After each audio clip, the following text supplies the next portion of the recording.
Hello, everyone, and welcome to the 11th episode of the Masters with Harshith podcast. Today, we have with us Meghnad, who is doing his master's in data journalism at Columbia.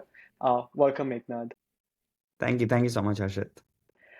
So, Meghnad, over the past couple of episodes, the last 10 episodes, we've interviewed people who've done engineering and architecture and things like that. So, to add on to, the repertoire of what we already have and to, make it more inclusive for people, I thought of having people from the arts and things like that. And I thought that you would be a great starting point. So, thank you so much for your time today. So Meghnad, why don't we start off by, you can introduce yourself and talk about your career in journalism and what you've done before. Yeah, so before coming to Columbia for my master's, I was a journalist in India. I have been working as a journalist for around 8.5 years. Um, and yeah, like I did my undergrad in India at St. Xavier's College in Mumbai, and then a postgrad from the Asian College of Journalism, and then worked for around 8 years in different newsrooms, in television, in on digital platforms.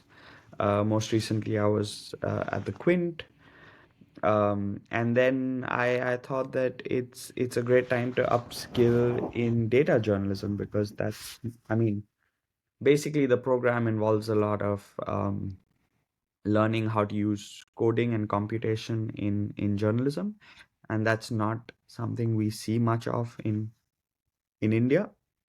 Um, so yeah, so I was excited to learn that because it would be like an entirely new set of skills. Absolutely, that makes sense. That makes sense. But was there any particular incident or like a couple of incidents that you can think of that, made you think that, I've got to move into data journalism or something like that? Or was that like just a natural course that you thought was? Yeah. No, it wasn't a natural cause for sure. The thing is, I got the chance to come to Columbia, to the journalism school at Columbia for a summer program in 2022. It was the summer investigative reporting course. Okay. Uh, and it was a 3-week program, but a lot of the faculty introduced us um, to like these very cool data journalism techniques, and including by using coding and computation, and my mind was blown, honestly. I was like, wow, this is some really like next level stuff. um, and it got me excited about the course, and that's when I actually started thinking about it because to be honest, even though the MS and the MA courses here are really good, they're exceptionally good, and the faculty is world class. But because I already had so much experience, I wouldn't have, in the normal course of things, wanted to. Another master's or something. Yeah. Even though the courses are really good, and there are, like, for example, the MA is for um, mid-career journalists, Right. but I wouldn't have like sort of tended towards doing another master's. Um, but this program, the data journalism program, was just like a whole new set of skills to Right. learn. And that's what got me very excited. And like after I went back home from that summer course, I immediately like sort of started researching, and then decided to apply. Fantastic. I think that makes sense, right? So that's cool that you got the opportunity. So can you talk a little bit about how you came across the Summer Investigative, the program? Like, did they reach out to you? Did they reach out to you? Did you reach out to them? What was that like? Yeah, I mean, it's something that's up on the Columbia website, but like like the promotional emails and stuff were going around, like different newsrooms were getting Right. email informing them about the program, and then yeah, just decided to give it a shot, Makes and it sense. worked out well, and it just so happened, even like the 3-week program was really was amazing, and it also just sort of provided a window uh to show us, and I don't even think that's what they were aiming for, but Right. just the kind of faculty that we got, the kind of things that they taught us over those 3 weeks, uh, made me realize, like some of the stuff made me realize that wait, this is new. This is Right. something we definitely do more of. Um, and it's like I started using some of those things in my journalism Hmm. back in India Interesting. after Right. that course. But then there was so much more that You could you potentially do. be done. And the thing is, in when it comes to coding in newsrooms, there's always you do have developers, right? But the developers have a different job role, right? They're developing stuff for the website, um, they're developing the back end and the front end code for your platforms, for your app, for the website, for different Right. product innovations that are coming on. They're not so much about working on stories or finding stories.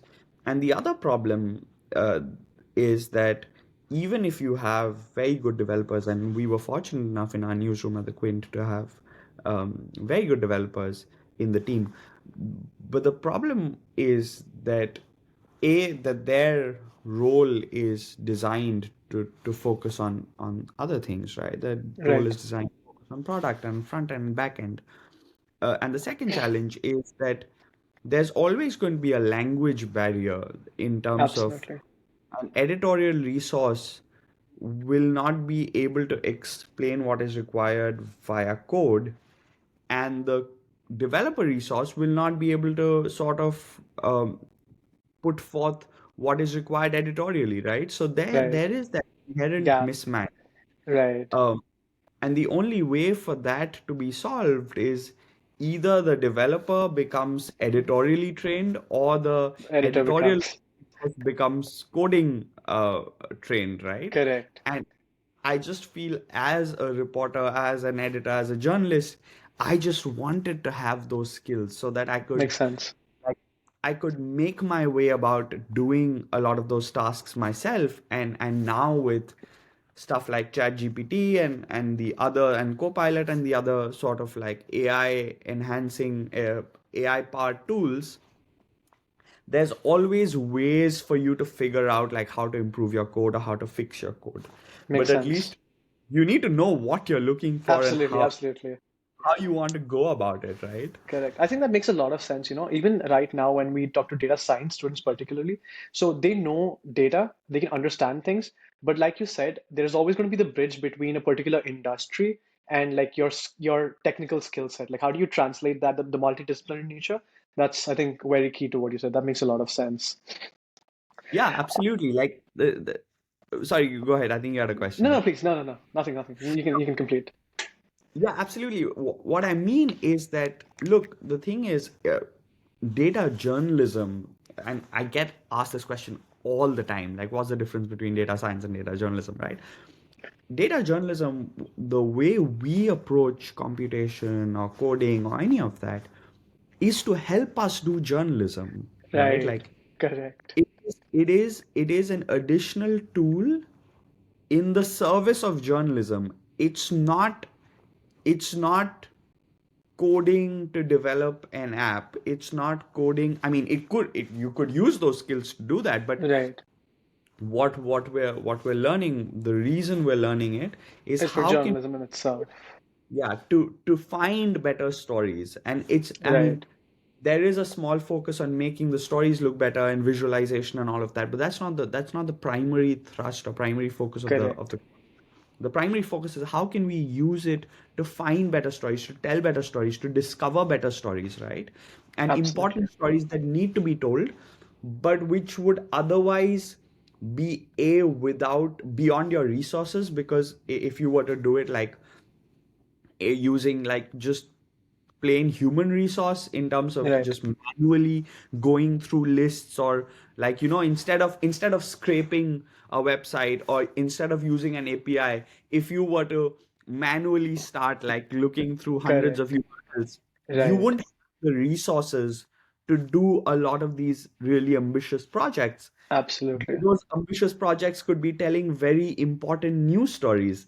So Correct. why don't we use computation to help uh, do that work for us? Correct. I think the way I look at it is the fundamental question that you're addressing itself is very different, right? In data science, you're trying to just, find a correlation or like, just understand it from a data perspective. But for you guys, you're looking for the story and like what those numbers actually mean. So that's what you were trying to look at. So that makes a lot of sense. And another important, I think, point you really mentioned about is how these AI enabled tools that becoming enablers for you guys, because Right. especially as for someone who's doing data journalism, you would not know the nitty-gritty things of software and code even probably after the course, right? So using this, you know what you're doing is right or wrong. So you know the path, and this is definitely, I think, super helpful for you guys too. Yeah, I think it's so interesting because over the last few months, there's been all these conversations about who does ChatGPT really help when it comes to coding? Does it help the beginners? How much does it help Right. the beginners? How much does it help the ones with some level of expertise? How much does it help ones with a lot Professional. of expertise, Correct. right? Like, and you hear different answers from everyone, but I'd say that you still need some understanding of Correct. what you can achieve or like how you want to get there. And then if you ask like these, whether chat gpt or copilot or whoever, to help you, uh that I think works better than just an absolute beginner with no understanding of code Correct. saying, hey, write me so and so. Because I mean, I don't think they're there yet. Like, Correct. I mean, I mean, it, the complexity of the problem that you'd be able to solve for would have to be lower if you can't write any code or if you have no understanding of code at all. And what the course also, what our program also helps do is it overcomes the psychological barrier of looking at these problems. Because I Right. mean, let's be honest, it's not that computer science engineers aren't uh, opening up like chat gpt and asking coding problems as well, right? Like where Correct. they get stuck, or like even if it's looking up on stack overflow or on github or something, right? Right. So everyone's looking at the internet for answers. It's just that you need to know what are the questions you should be asking, right? Absolutely. Absolutely. I think this goes back to that one thing that was circulating a couple of years back. So if all that software engineers are doing is look up Stack Overflow, why do we pay them $120,000 a year? The thing is, you need to know what to look up first. So Yeah. it all boils down to that. That makes a lot of sense. So Meghnad, coming back to Colombia, right? So I understood that you attended summer program and you really liked it. But was there any other reason you particularly picked Columbia post that? Like, did you explore data journalism at other universities? If yes, what were your options and like how did that work?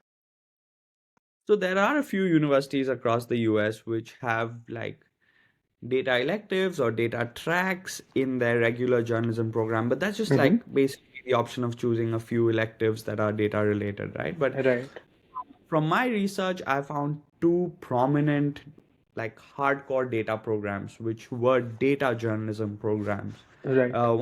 One was at Columbia, the other was at Stanford. Hmm. Um, and the thing is, I mean, I found it a bit weird. So the Stanford one requires 4 years of college education, Hmm. and which is fine, which used to be the norm, like in a lot of places earlier. Right, And but the thing is that because if especially if you're from a non-engineering or non-medical or like non like if you're not in some of these specialized courses in India, your college undergraduate degree is typically 3 years and not four, absolutely. Correct. right? So then the Stanford site mentioned that if you've done a 3 year undergrad, then you need to have done a master's, which was still fine for me because I did have a postgraduate diploma, a year long Correct. postgrad degree at the Right. Asian College of Journalism. So I still did have the 4 years. But then the Stanford side mentioned that you needed to have, if you're coming from India, and I think it mentioned a few other countries, you needed to have a 3 year undergrad and a 2 year master's. Oh, And then I emailed them saying that, hey, I've got a 3 year undergrad, undergrad. Right. got a 1 year Masters. master's. So I do meet like the 4 year Right. Correct. that I don't have a 2 year master's. And I have Right. at that time, I had like 7.5 years of work Right. experience in journalism. Right. And my prior degrees were also in Right. journalism. Right. I would I would think I'd be eligible to study a journalism Correct. master's program. But then they responded saying that, like it's No just way. I think even if without the degree, your experience over the years and like the positions you've held, they are serious journalism positions. Like, Yeah, and to me it didn't make sense because here right, the university was basically effectively saying that if there was somebody who'd done their undergrad in the US, if they'd studied 4 years, they'd be able to apply for the program. But I, who'd studied 3 years in journalism, another year in a masters. master's in a postgrad journalism degree, and then worked, still wouldn't be able to apply. And Wow. I mean, when they emailed, then I was like, it's okay. Anyway, my top choice was Columbia. Right. And yeah, I was It like, all worked fine, that's out. It all worked out. one application less. Makes sense. Makes sense. But it worked out, and yeah. But Right. if somebody at Stanford is watching this video, I mean, make it make Yeah, sense. Just absolutely. amend that rule to allow people who've Correct. studied 4 years. Makes And sense. I don't see why people coming from India would have to do a 2 year master's over a 3 undergrad degree. Like a 1 year thing should be enough. Absolutely. Absolutely. I think I don't see the logic there right now either. So I think that's fair. So, Meghnad, can you talk about the journalism culture at Columbia? So, obviously the Pulitzer Prize is given out of here and things like that. But what is like the how good is journalism at Columbia? I mean, the faculty is amazing. No other way to put it. The professors are, I mean, they're ridiculously good. So many of them. And if I mean, I was joking with my classmates a few weeks back, saying, "Can you just imagine at any given point of time the number of really amazing journalists and professors in this building, right? Because there's so like it's teeming with these amazing journalists Correct. and amazing professors, by the way, and the two don't necessarily have to be um, Relate. Absolutely. an overlap, right? Because you can be an Correct. amazing but a lousy professor. Uh, Correct.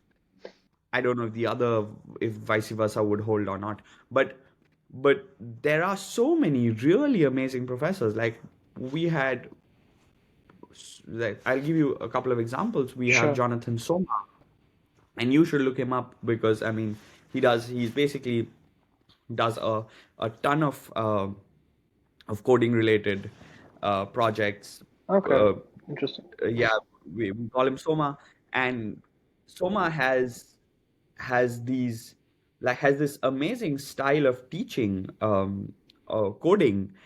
He taught us Python over the course of the semester, and he has this feedback loop where he'll say something in class and he'll make us sort of repeat it, and it's a question answer sort of format in class where we can get to ask our doubts, but it's also him sort of saying something and making us repeat it, and it just makes the learning process fun, and I think it generates like greater sort of memory Retention and recall, the right. attention and all that as well.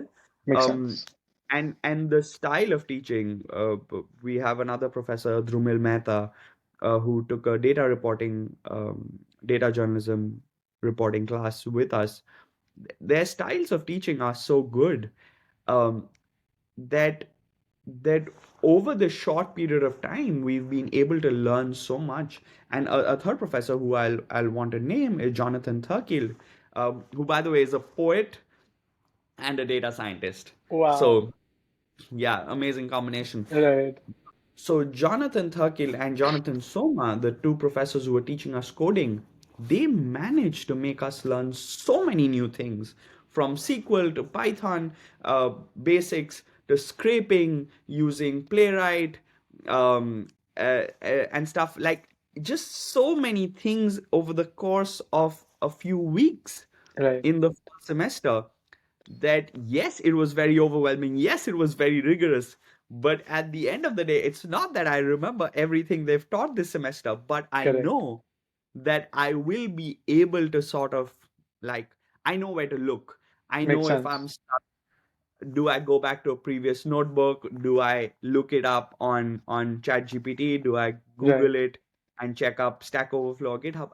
I know where to look. So it's helped us they've helped us by teaching us a whole bunch of new things, but also teaching us how to problem solve in Makes coding, sense. which is great. Absolutely, absolutely. I can see the value addition that, this stuff could really bring out for you, especially as a journalist. That's nice.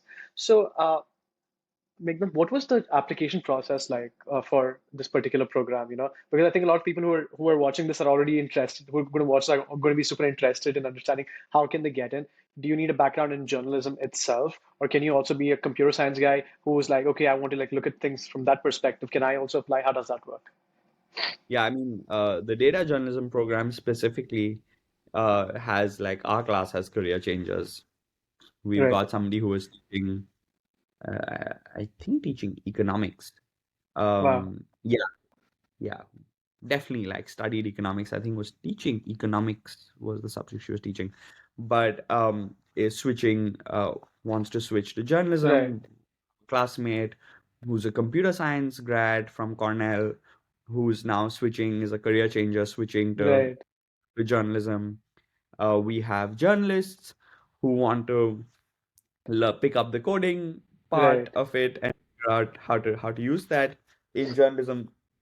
So it's a very wide sort of Spectrum. Right. diverse spectrum of people coming in. Makes sense. Uh, you do not need prior coding experience to get into this Perfect. course. Right. So most people in the course do not have. I mean, some people have some prior coding experience, varying Right. degrees, but you don't need it to get into the class. And it's not just something they say; it's something they mean because the program is about teaching you that, right? That makes sense. Makes sense.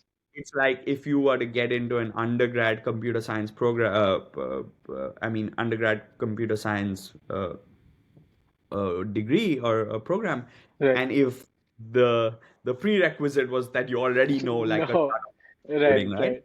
Right. It would Absolutely. make sense. I mean, it reminds me of that meme which says that freshers encouraged to apply and All work right. experience required 2 to 5 years. I'm like, how Right. how Correct. yeah, Correct.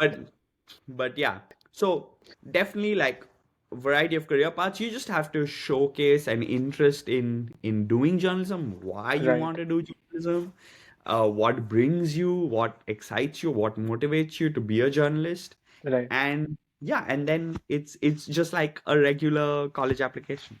Right. So, I mean, how many essays do you have? Are the essays, interviews, video essays? What are they like? So I mean, from what I remember of the application, there were three essays. One was an autobiographical essay, one was Okay. a professional essay, and one was a specialization essay, which, if you're applying for the data journalism program, will be like why you want to do data journalism. Got it. Examples of like stories Makes you sense. like, Makes sense. something you want to do. Right. Um, and then yeah, like we do have an interview if you're shortlisted. Got I don't think it's for all applicants if I remember correctly, but you do have an interview basically, which is the final round of the application, of the selection process, and then come March, it. You get the hopefully result. Right. you get an email saying congratulations. Makes sense. Makes sense. That sounds fantastic. So I understood how diverse your class is and things like that. So how many people in the course have come with like journalism experience? Like, is that almost can you say like half of it? Can you like give a rough estimate so that students and like prospective people understand what that looks like? I don't have the numbers off the top of my head. There are 15 of us in the class. By the way, out of the Oh, 15 of us, this is 15 students like in total. it's a very Wow. small class, which makes it all the better because you get Absolutely. some time with your professors, you get office hours with Right. each of the professors, you have separate, obviously teaching assistants, you can go to. So you do get enough time to work on the problems you're facing because everyone has different challenges when it Correct. comes to learning these like sharply sort of. It's a sharp learning curve, right? So Absolutely. Yeah. the smaller class size definitely is a huge help. Out of the 15 of us, by the way, this is an anomaly for US colleges and universities. Of the 15 of us, 14 of us are international students. Wow. So Okay. we have the lone one American student, and we Okay. often joke with him saying that, how does it feel to be the minority Right, in class, right? But right. it's a very diverse class. I mean, geographically, therefore, as well. Got Um, it. Off the top of my mind, I can't tell you how many journalists there are, but there are like non-journalists and journalists as well. So right, so I come in with journalistic experience. I know a few Right. other classmates of mine come in with journalistic experience, but there are definitely others who come in without that, and that's fine. Absolutely. I think that makes a lot of sense. Thank you so much, Meghnad. So, Meghnad, I think coming towards the end of like talking about the discussion at Columbia. So, what kind of courses can one opt if they look for data journalism? Like, are there like fixed courses that you have like track requirements kind of thing and then electives, or are you open to like pick and choose any course you want? No, I wish. I mean, it's mostly a set program. We Okay. have uh, in the fall semester we don't have any other electives that we can Okay. like sort of pick. In the Hmm. spring semester we have one elective, and we have like a bunch of choices to pick from. So for Got it. example, I've got into the elective on covering religion. So Interesting. I'll Okay. that was over the course of the spring semester.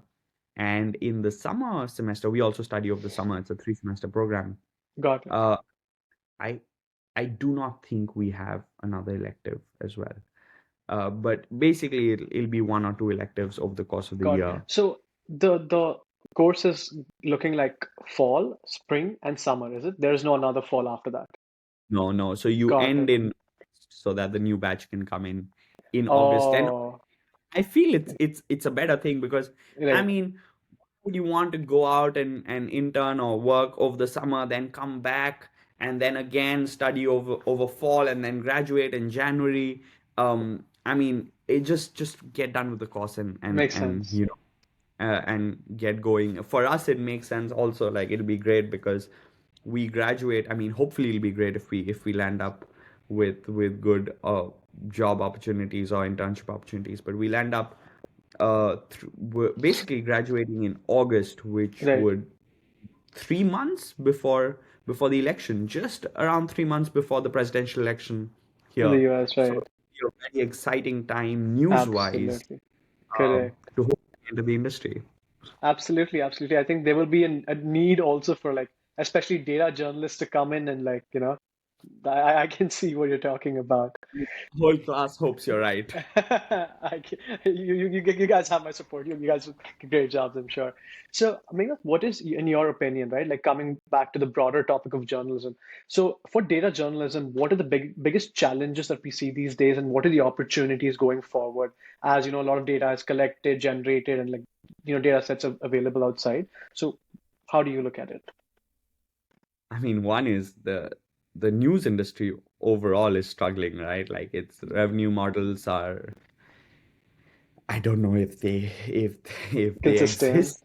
right?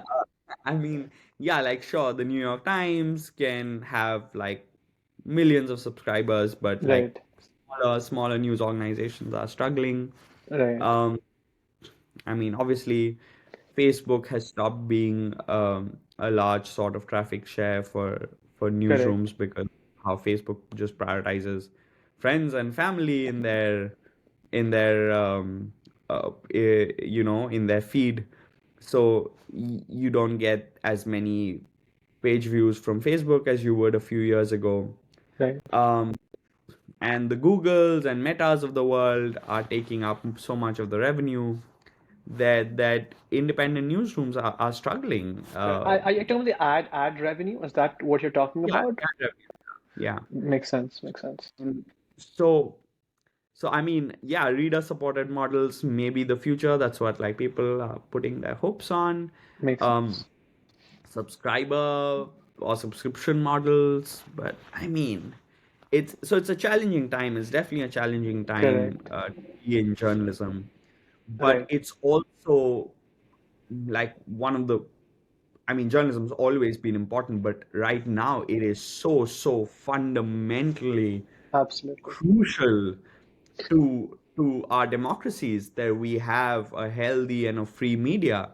Absolutely. reporting on these very existential crises that are facing us, whether it's climate change, the climate crisis, or even whether it's America or India, the political crises that are Correct. unfolding. So you do need well-trained, well-equipped, independent, fair-minded, free journalists to be doing their job, Absolutely. but we Absolutely. also need to be paying them somehow. So Correct, correct. So how do you see this going forward? Like you said, I think because of social media and things like that, ad traffic is being diverted from the traditional print media, I would say.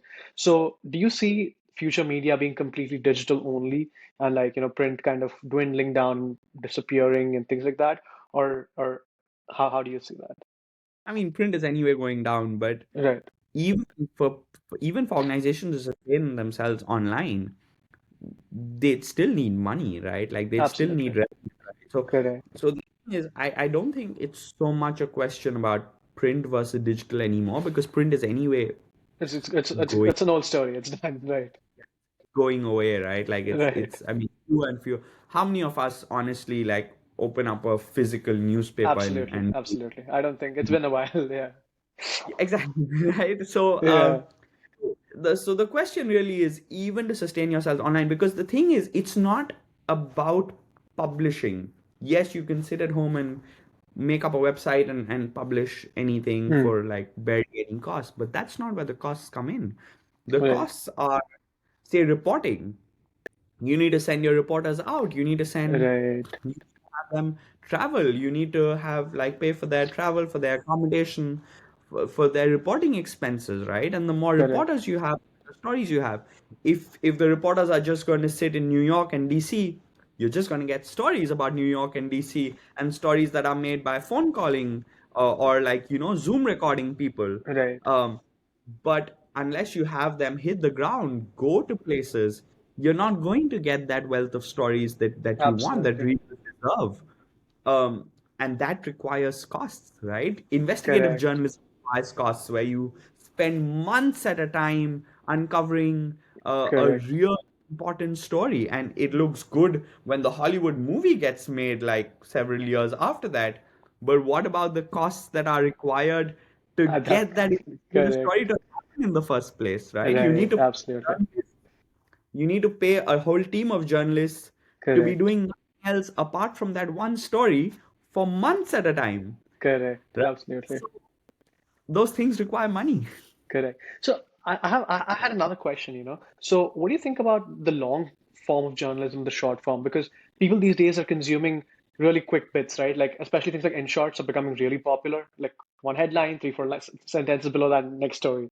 So compared to traditional media where you've got like a whole page, like a quarter of a page where you talk about the whole incident, how do you see that, and how do you think going forward, and how does data journalism help? Would that help us reduce, make more concise points, like this is this, and you're done? Or how do you view that personally? For sure. I mean, I don't think that journalism will be able to just like sway people away from short form content. Right? Short form content is here to stay. Hmm. But I think what we're seeing is that people can enjoy both short form content on TikTok and Instagram and long form content on YouTube and like a long read on Right. like the New Yorker or the New York Times or whatever, Right. right? Like so I think people have started sort of fine tuning their consumption accordingly. So Right. when they open Instagram, they want short form entertainment. When they open YouTube, they're they're open to they're in for the for long. Makes sense. longer form Right. stuff, right? Right. It's not that I'd contend that it's not that YouTube's popularity has really plummeted because TikTok's popularity has grown. It's Right. just that the two of them have had to sort of carve Their own out areas, niche. their Right. own area. Makes sense. And sure, like Instagram will also be trying to do long videos, and YouTube will also be trying to do short clips. YouTube Shorts, and yeah. You don't open for YouTube Shorts, right? Like you don't Correct. open YouTube Absolutely. for YouTube Shorts. You don't open Instagram to watch like 10-minute long videos, right? So I Absolutely. think those The sort two of separate. will be separate. The thing with journalism is we have to find ways to make our storytelling interesting when we do long form, when we do like especially like long form Hmm. stories. Could be in the quality of the writing. It could be by doing multimedia immersives. In my last role at the Quint, where I was deputy editor of the Quint Lab, where I was heading this team called the Quint Lab, which basically focused on innovations in journalistic storytelling. We would make multimedia immersives, Interesting. which would be basically an amalgamation of all the different forms of digital storytelling to make the Right. storytelling experience as immersive as possible so that it's a better experience for the reader. So we need to find ways instead of saying, oh, this generation doesn't care about reading Right. like long form stuff. We need to make the long form stuff interesting Interesting. to Absolutely. Correct. it could be through the medium, or it could be just through the kind of writing, the manner and the style of writing. But we have to find out ways to keep the audience hooked, and it is definitely tougher when you're competing with 15-second boosts of serotonin or endorphin or whatever, like the Absolutely. chem Right. Right. Right. are, Correct. right? Uh, yeah. That's interesting. I think I have I think one or two last questions before we wrap up, So how do you look at journalism when in times like this when polarity and things have become very heated and like you've got so I was watching this one documentary where they were talking about how initially polarization when it was less like a couple of 15, 20 years back, people were like very close to each other. Like if you look at the spectrum of people, even though they were on opposite sides, they were very close. But now polarity has like driven people apart. Like the gap between them is is increasing. So how do you think as a journalist, how do you help bridge that gap and like how do you like is there something you guys can do and like how does that work? I mean, it's one of the biggest challenges of our times, right? It's a Absolutely. challenge everyone, and not just journalists Correct. are grappling. Correct. Of course, are at the center of that sort of fight. But Right. I mean, look at it. Honestly, it's the the polarization is so much, whether it's in India or the US, Correct. that even journalists get tried. Like, I mean, readers try to box journalists into one label or the Correct. other, Correct. right? Correct. And it makes everyone's job difficult. And this is not to say that journalism is in a perfect state either here or in India. We know that journalism as or the journalism industry is deeply flawed. We know that I mean, we know that journalism is far from perfect. Correct. And that's stating it like sort of like understating it. In both these countries, Right. in the US and in India, and that's part of what the reason why people are sort of dissatisfied. But Correct. the polarization isn't just in the media, the polarization is in society. Absolutely. uh, and I think it's increasingly important for people to look beyond their echo chambers, Right. to look beyond, like, say, the WhatsApp universities of the world, Right. and, Right. and to actually engage with news. And look, there are credible news platforms out there even today, Right. but just that there's so much propaganda on your WhatsApp and your social media against some media Correct. houses that Correct. will make somebody who conforms to, say, a certain political viewpoint or a certain ideological viewpoint to distrust news coming from even the credible media outlets, right? Absolutely. So Absolutely. how can the credible media outlets, or how can the independent news media convince their readers and reach out to people beyond those ideological sort of echo chambers, or beyond those viewpoint echo chambers, is something that I think we're still struggling Figuring with. out. Right. We're figuring it out, but it is important to continue that struggle and not to say Absolutely. that, oh, I am this kind of media outlet and I will only cater to this Stick to kind of this. reader and I don't care about Absolutely. everyone. Because then you're just preaching to the choir. And while preaching to the choir is still important, it's also important to preach to The those general. who aren't Absolutely. choir, right? Correct. So So I think one related topic, right, is misinformation. So how do you guys fight with misinformation? Because misinformation spreads very fast and it's so easy to do it. So as journalists, for you guys, you know what is the right opinion or like the right data says this. So how do you put your point across to beat this kind of misinformation? How does that, like, have you really thought about that? And I can give you an example. In India, obviously, disinformation and misinformation very, very big. absolutely. Uh, at the Quint, we have this team called the WebCoof team. The WebCoof is Okay. the fact-checking team. And what they do is that in every article of theirs, they will provide the process by which they found out that whether a story is, whether a piece of information is true or false. Oh, Um, interesting. and they break it down like step by step that this is what we did, then this is what we did. And the reason for doing that is to ensure that transparency, but also to show the reader and the viewer that this is how we arrived at the conclusion.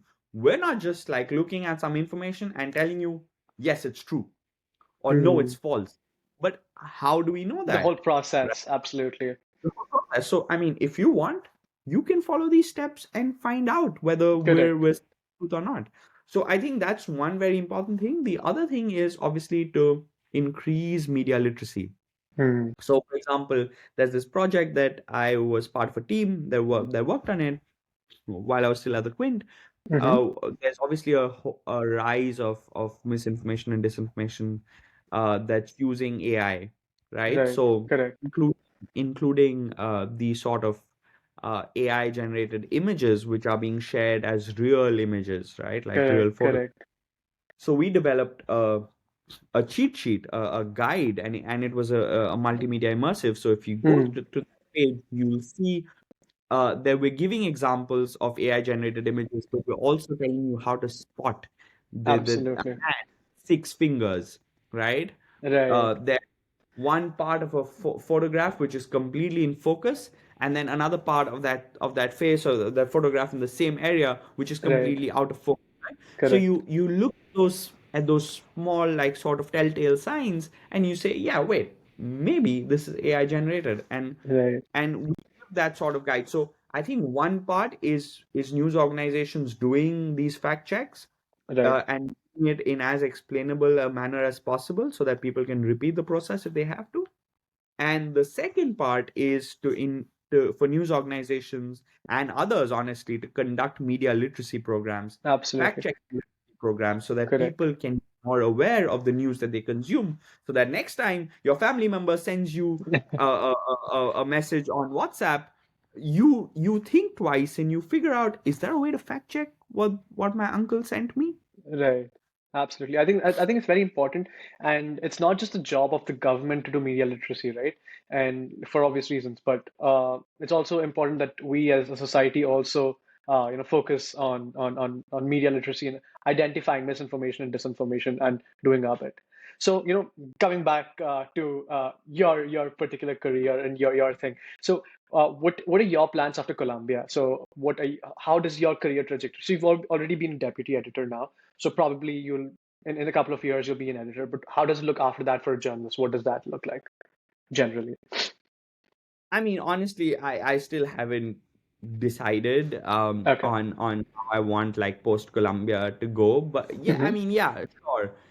Uh, on this program, by the way, it's a STEM program, so there's 3 years of OPT. Right. Uh, data journalism through the data journalism program. Uh, I'll probably be applying to newsrooms in the United States Makes to sense. figure out at least so that I can make use of the OPT period, Absolutely. um, and see what's in store because I'd love to get some experience in American newsrooms. And exposure, I think, is going to be different, right? Yeah, it's going to be very, very different, and I'd like to make use of my OPT period. And yeah, I mean, eventually, I do want to report on India, Right. but I am also interested in reporting on some very critical issues in the United States. So the future is, I mean, who can read the future, right? Like Absolutely. I none of agree. us. I agree.